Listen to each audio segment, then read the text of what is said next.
மலையகமாக இருக்கட்டும் வடக்கு கிழக்காக இருக்கட்டும் அந்த அனைத்து மக்களுக்கும் இதொரு மிக குறுகிய காலத்துக்குள்ளே இந்த அரசாங்கத்தினுடைய மோசமான செயல்பாடுகளுக்கு நாங்கள் ஒரு எதிர்ப்பை தெரிவிக்கிறதுக்காக இறைவனாக தந்த ஒரு சந்தர்ப்பமாகவே நான் இதை பார்க்கின்றேன். என்னென்று சொன்னால் ஒரு 6 மாத காலத்துக்குள்ளே என்பிபி அரசாங்கம் தமிழ் மக்களுக்கு பிபி ஊதிவிட்டது. தமிழ் மக்களுக்கு இந்த என்பிபி அரசாங்கம் பிபி ஊதிவிட்டது. இதுல எந்த மாற்று கருத்தும் இல்லை. ஏன் நான் இதை சொல்கிறேன் என்று சொன்னால் மட்டக்களப்பு மாவட்டத்திலே மாத்திரம்தான் என்பிபி அரசாங்கம் தொடர்ச்சியாக தோல்விகளை கண்டு வந்தது. ஜனாதிபதி தேர்தலிலும் தோல்வி, பாராளுமன்ற தேர்தலிலும் தோல்வி. ஆனால் ஏனைய மாவட்டங்களிலே என்பிபி அரசாங்கம் வென்றது. என்பிபி அரசாங்கத்துக்கு சிங்கள மக்கள் வாக்களிக்கிறார்கள் என்று சொன்னால் அது நாங்கள் ஆச்சரியப்பட வேண்டிய எந்த அவசியமும் இல்லை. ஏனென்றால் கோட்டாபய ராஜபக்ச அவர்களை ஜனாதிபதியாக கொண்டு வந்து அழகு பார்த்த அதே சிங்கள மக்களிலே பெரும்பான்மையானவர்கள் தான் இன்று என்பிபி அரசாங்கத்துக்கு பின்னுக்கு திரிகிறார்கள்.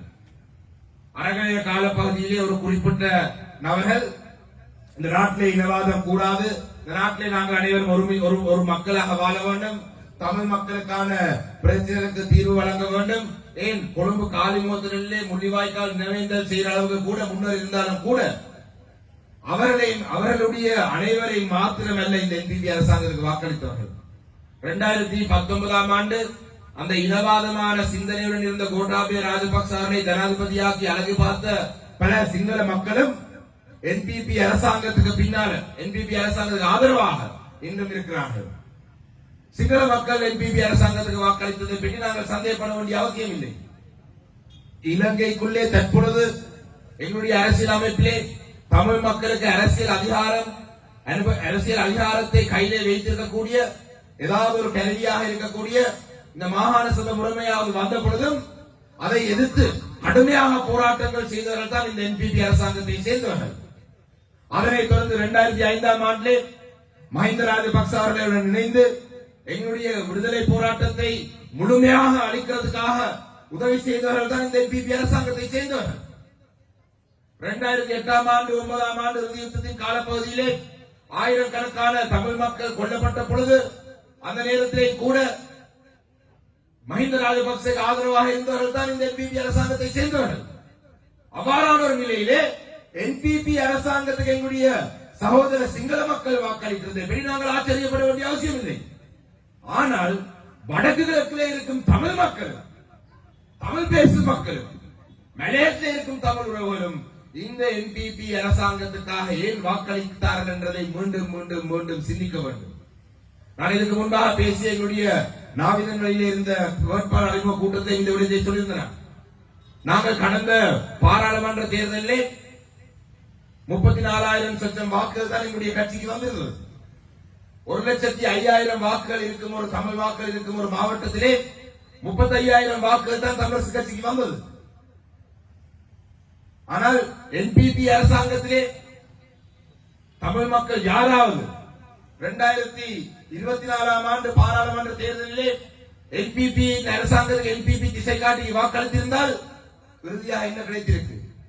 4 சிங்கள பாராளுமன்ற உறுப்பினர்களை நீங்கள் உருவாக்கி இருக்கிறீர்கள். அம்பாறை மாவட்டத்தில் வாக்களித்திருக்கிறவர்களுக்கு நான் சொல்கிற விலை இஸ்லாமிய சகோதரருக்காவது ஆதம் பாவாண்டு ஒரு எம்பி கிடைத்தார்.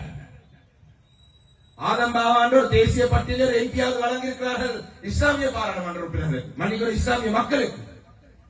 அந்த வாக்குகளுக்குள்ளே என்பிபிக்கு கிடைத்த பாராளுமன்ற தேர்தலில் கிடைத்த வாக்குகளுக்கு இஸ்லாமிய மக்கள் வாக்கு போட்டிருந்தால் அவங்க சொல்லலாம் எங்களுக்கு ஆதம் பாவு கிடைத்தது.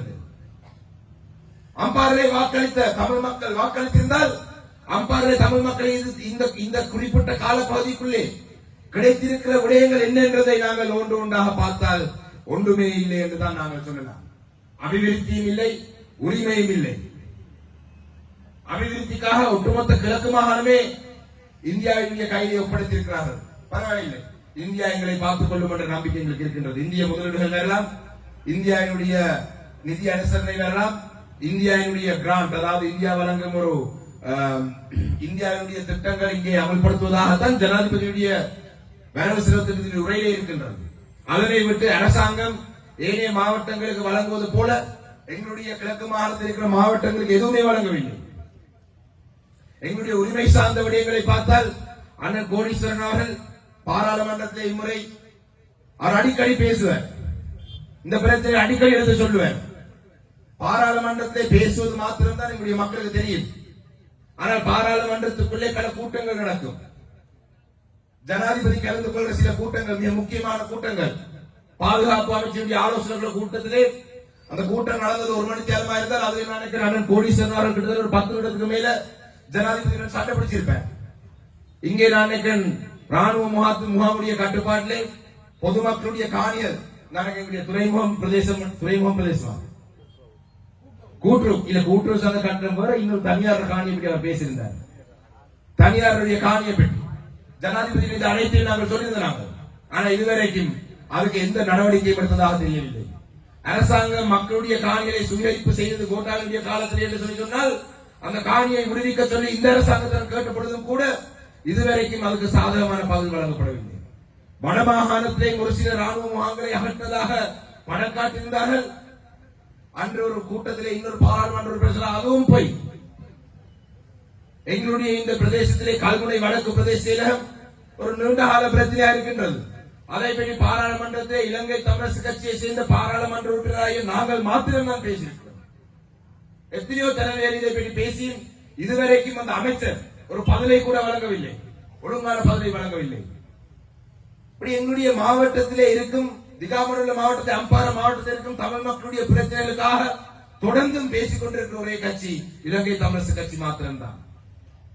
என்பிபிக்கு வாக்களித்திருந்தால் தமிழ் மக்கள் நீங்கள் போட்ட வாக்கின் ஊடாக உங்களுக்கு என்ன கிடைத்திருக்கின்றதை நீங்கள் சிந்திக்க வேண்டும். காணி விடுவிப்பும் இல்லை, பிரதேச செயலகமும் இல்லை, ஏனைய தமிழ் மக்கள் முகம் கொடுக்கும் பிரச்சனைகளும் இல்லை, அபிவிருத்தி திட்டங்களும் இல்லை என்று சொல்லி சொன்னால் என்பிபி அரசாங்கம் தமிழ் மக்களுக்கு பிபி ஊதுவது போல எதிர்வரும் மே மாதம் 6ஆம் தேதி இந்த திகாமருள்ள மாவட்டத்தில் இருக்கும் தமிழ் மக்கள் அனைவரும் என்பிபி அரசாங்கத்தில் நாங்கள் அனைவரும் ஒன்றாக சேர்ந்து பிபி ஊதி விடுவோம் என்றதை இந்த சொல்ல விரும்புகிறேன்.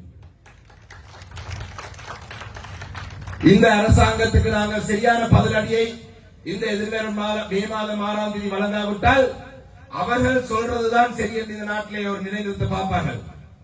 என்பிபி அரசாங்கம் இன்று என்ன சொல்லுகிறது என்று சொல்லி சொன்னால் நாட்டில் நாங்கள் அனைவரும் இலங்கையர்களாக வாழுவோம், எல்லாரும் எண்ணிக்கையிலே சிறுபான்மையான இனமும் இல்லை, எண்ணிக்கையிலே பெரும்பான்மையான இனமும் இல்லை, நாங்கள் எல்லாம் இலங்கையை சேர்ந்த மக்களாக வாழ்வோம் என்று சொல்றார்கள். பிரச்சனை இல்லை, நாங்கள் எப்படியும் இலங்கையிலே தான் வாழ்றோம். ஆனா இலங்கைக்குள்ளே எங்களுக்கான அரசியல் அதிகாரம் இல்லாமல் நாங்கள் வாழ வேண்டும் என்று நினைக்கின்றார்கள்.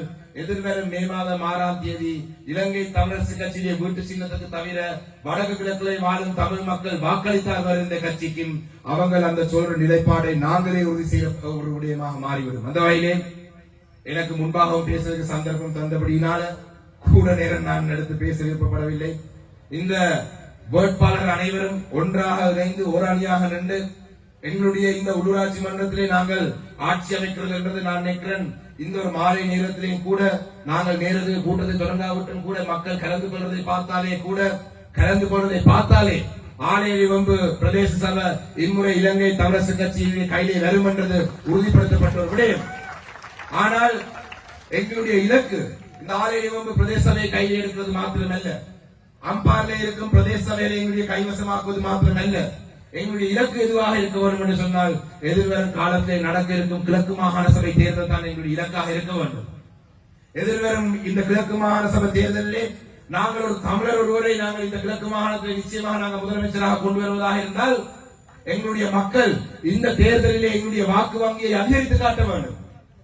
பாராளுமன்ற தேர்தலிலே 34,000 வாக்குகளாக இருந்த எங்களுடைய அம்பாறை மாவட்டத்தில் தமிழரசு கட்சியுடைய வாக்கு வங்கி 2025ஆம் ஆண்டு மே மாதம் 6ஆம் தேதி எங்களுடைய உள்ளூராட்சி மன்ற தேர்தலுடைய முடிவுகள் வரும் பொழுது அம்பாறை மாவட்டத்தில் தமிழரசு கட்சியுடைய வாக்கு வங்கி 50,000க்கு அதிகரித்து இருக்கின்ற செய்தியை நாங்கள் பார்க்க வேண்டும். அதுக்கு நீங்கள் அனைவரும் ஒன்றாக சேர்ந்து வேலை செய்ய வேண்டும். இலங்கை தமிழரசு கட்சிக்கு அதுக்குரிய வாக்குகளை நீங்கள் எடுத்து தர வேண்டும் என்று கேட்டுக்கொண்டு விடைபெறுகிறேன். நன்றி.